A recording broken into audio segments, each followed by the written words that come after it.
Welcome to Cosplayland! I am Alice and today I'm going to show you my underwear.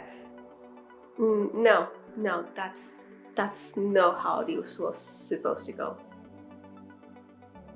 Okay, I am going to be doing underwear, but not the current one. It's going to be bloomers, which were fashionable maybe in the 19th century or something like that, like quite a while ago.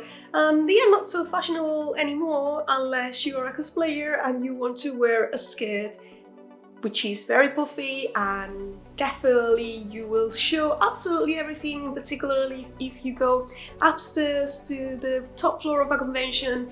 So yeah, I'm going to be making Shizuku, which is a character from my Dress Up Darling, and she wears this hoop skirt with a very puffy skirt, and I thought, well, if I want to make this hoop skirt, I will be definitely showing everything. And to be honest, I don't want to be flashing anyone at the convention. I'm not particularly fussed about, going to the beach or if you have like a more revealing costume every so often. I don't really mind it, but I don't think it kind of matches the character, because as much as I like my Batman undies, I don't think they go very well with this character, so I thought the best idea would be just to do some bloomers to go with the whole outfit, and it makes it more amazing. And basically I will be able to do that awesome picture that everybody wants to take of taking the photo from underneath, so you can just see the undies. You're not going to be seeing my undies, well, you're going to be seeing my bloomers. I made the pattern myself as always, and if you want to download it, you can actually do it. I will leave a link in the description, and I actually gave you 2 lengths in case you wanted to have something longer. I have made this kind of like bloomers and underwear before, like historical underwear I would say, and those are a totally different pattern. This will be a modern take of those patterns which were from the 19th century I did last time, and this one is going to have an elasticated band so it's easier to pull them up, and also for the legs and everything it's just gonna be something easy to wear and comfortable that you can just like wear at a convention if you are, as I said, just wearing a puffy skirt and you don't want to be showing your undies, especially if you go upstairs or something like that. So I think this is just something cute that will just look good on some kind of like lolita fashion or semi-historical or historical inspired things. So if anyone is trying to take a picture of your undies, they will just be taking a picture of your bloomers instead. This is quite a simple project, it's very easy to make, so I really hope you enjoy it, and I'm just going to show you how to make it right now. As I said, my pattern comes in 2 lengths, and if you don't want to cut it, you can always fold it. I am going to be using white cotton fabric for this project, and I recommend you to at least use 1 meter of fabric, but as I had a bit less, I had to position my pieces slightly different. I give you suggestions in the pattern on how you place your patterns, but sometimes it's not possible because you don't have enough fabric, or maybe you want to do something different. It is just a suggestion, so don't be afraid of change anything if you feel it doesn't work for you. My patterns come without seam allowances, so you can decide how much space you want to leave on the seams. I actually messed up my seam allowances as I decided too late to finish my bloomers with French seams, which I think look nicer, but they take a bit of extra space. This made my bloomers a bit narrow for me, but I didn't want to remake them, so I just kept them as they are. As I always say, I am not trying to give you a perfect tutorial. I want to show you the things that went wrong for me so you don't commit the same mistakes.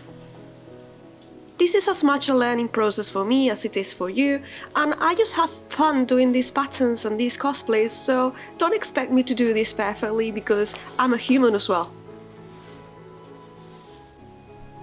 Once the pattern was drawn and approved by my cats, it was time to cut the pieces.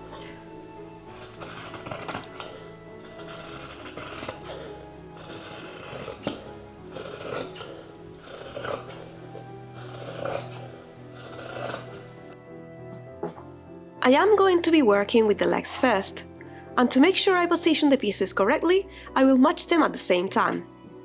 First, you need to place your back pieces on top of your front ones, and sew the sides.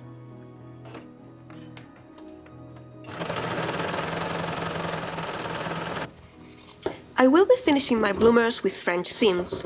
In this technique, you place your pieces wrong sides together, trim the excess fabric and sew the seam again.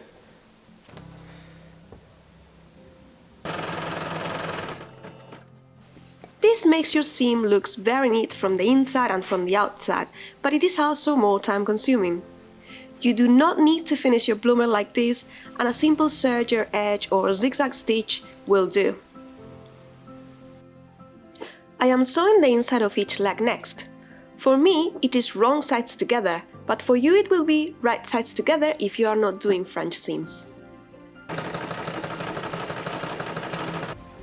Off camera, I repeated the same steps as before to get my French seams. And now it is time to put both legs together. Match both legs at the crotch, and remember, I am doing this wrong sides together because of my French seams, but you should be doing it according to the technique you are using. You can now sew this part as well.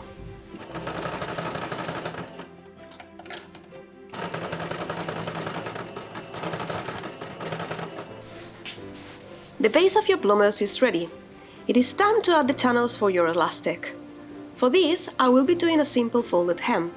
Just make sure the channel is wide enough to fit your elastic. Leave an unsewn gap at the back so you can insert the elastic.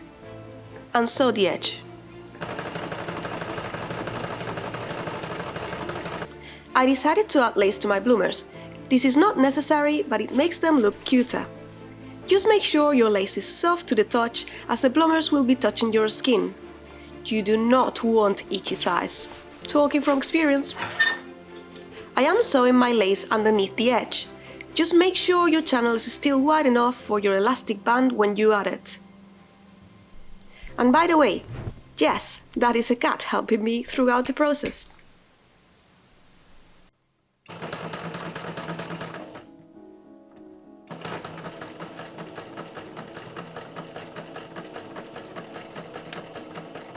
For the waistband, we are going to add a rectangle of fabric. Once again, make sure the elastic you chose will fit the channel. It will be much easier to attach it if you iron it in half and with at least one of the seam allowances inwards. Attach it to the edge and sew it.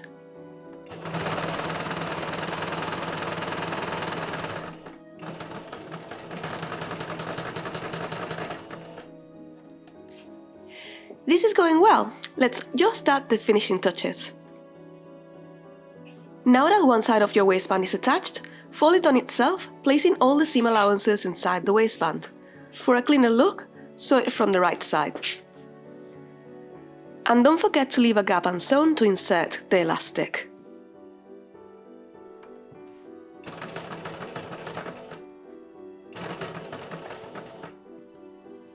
Here's how it should look, and this is the gap that I left unsewn. I am now going to insert the elastic with the help of some safety pins. You can place one at each side to make sure you don't lose the end of the elastic. Remember to check the width on your waist, as some elastics are stronger than others. Push the safety pin through your channel until it reaches the other side. And secure the end of your elastic with several stitches. You can also close the gap on the waistband now with your machine.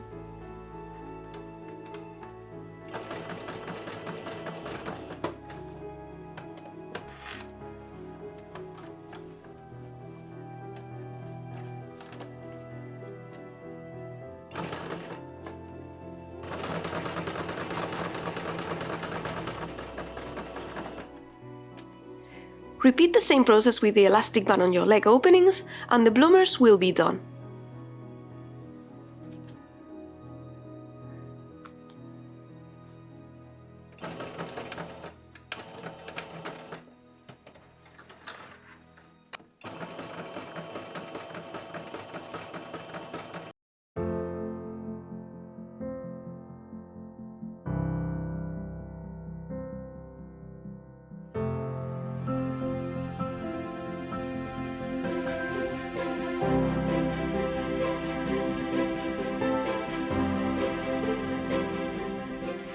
hope you like the process of making these bloomers.